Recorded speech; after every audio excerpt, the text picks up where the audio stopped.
Well, I think it's very important to be your own lyricist. I'm the one standing in front of the stage in a kind of a spotlight spot, so I have to be the one who translates the emotion, the story to the people. So I think that's the most important. Just by singing the lyrics, I get the emotion already, you know what I mean? So I don't have to concentrate or focus too much, because as soon as I've sung the first sentences, I'm in the story, in the song.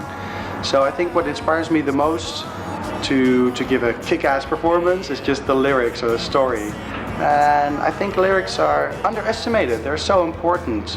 And most people don't listen to them, but they feel what's behind them. I think Adele is a good example. Maybe not all the people know what Someone Like You means, but it became such a huge hit because there's a lot of hurt in there and a lot of regret. And people feel it even when they don't speak English. That's my theory.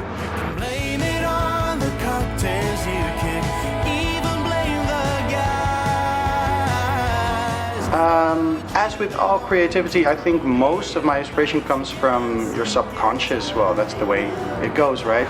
So for me, the best way to work is sometimes it's like work. I get up in the morning and I sit down behind a piano 9 o'clock and I just try to write all day. But that's never the really magical songs that happen. For me, the best moments are right before I start sleeping. So I'm in my bed with my iPhone, with the notes, and I'm typing.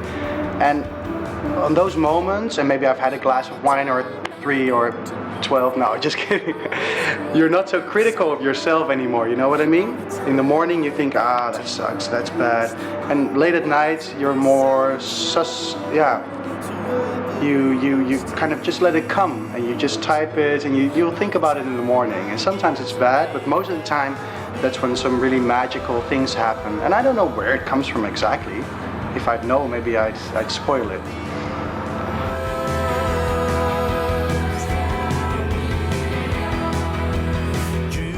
It was great to be at my parents' place. When I grew up in an urban, like in a city.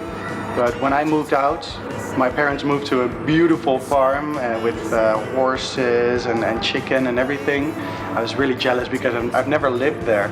So for years I'd wanted to live there, and then there were a couple of months where we didn't tour, no Asian tours, no Dutch tours. So I thought, okay, I'm gonna get a piano over there and just sit there. It was really quiet, so it was a very inspirational time. I think it inspired me to write some more intimate songs.